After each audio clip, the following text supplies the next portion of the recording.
যেই জায়গার সাথে আমার জীবনের বিরাট একটা অংশ জড়িয়ে আছে। সিএমএইচ এর কাছাকাছি যখন আসলাম তখন আমার কাছে মনে হলো আমি প্রায় 45-46 বছর পেছনে চলে গিয়েছি। আমার সাথে গাড়িতে যারা ছিল আমি ওদেরকে গল্পটা বলছিলাম যে যেমন সিএমএইচটা আমি তখন এটা আমি কথা বলছি আপনাদেরকে 75-76 সালের দিকের কথা, 77 সালের দিকের কথা। সিএমএইচ এর গেটটা অনেক বড়, এখন এন্ট্রিটা অনেক বড়, তখন এত বড় ছিল না, বেশ ছিমছাম ছিল। তো আমি জিজ্ঞেস করছিলাম, আমার সাথে এডিসি আছে, আমি সোহানোকে আমি জিজ্ঞেস করছিলাম যে আচ্ছা সিএমএইচ এ ঢোকার পরে এটা 74-75 সালের দিকের ঘটনা, তখন ওখানে যে সব টেস্ট গুলো করে যে কি বলে তো ওটাকে প্যাথোলজিটা ছিল, ছোট একটা প্যাথোলজি ছিল তখন ওখানে, এবং ওটার সামনে ছোট একটা বাগানের মতন জায়গা ছিল, 2-3টা বেঞ্চ দেওয়া ছিল, সিমেন্টেড বেঞ্চ ছিল। তো ওগুলো এখনো আছে নাকি, খুব সম্ভবত ওগুলো বোধহয় নেই, এখন চেঞ্জ হয়ে গেছে।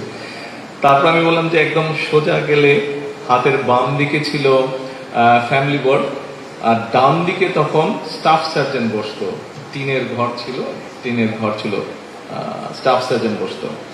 তো আমার জ্বর হলে আমি তখন নিজেই গাড়িটা রাখতাম, গাড়ি আসলে আমি নিজে একাই চলে যেতাম স্টাফ সার্জন দেখে। খুব সময় স্টাফ সার্জন হিসেবে ছিলেন মেজর আনোয়ার নামে এক ভদ্রলোক ছিলেন স্টাফ সার্জন।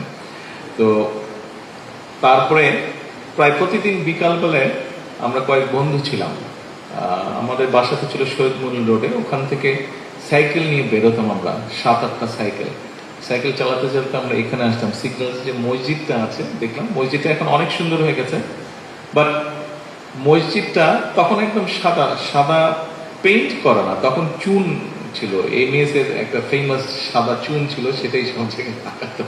এখন করে কিনা আমি বলতে পারবো না। তো মূল বিষয়টা হচ্ছে যে এই এলাকাটা বহু পুরনো, আমরা যেখানে বসে আছি তখন এখানে শিয়াল বাঁদর এগুলা ছিল, জঙ্গলের মতন ছিল এই জায়গা, কিছু ছিল না এগুলা। আপনারা অনেক সুন্দর একটা জায়গা দেখছেন এখন, এগুলা জায়গা তখন কিছুই ছিল না, রাস্তাটা অনেক সরু ছিল, রাস্তাটা এত বড়ও ছিল না।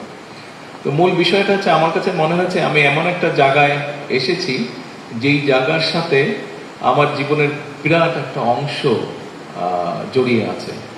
আমার ভালো মন্দ, কষ্ট, ব্যথা, সুখ, দুঃখ, একটা বিশাল একটা স্মৃতি এই পুরো জায়গাটার সাথে জড়িয়ে আছে।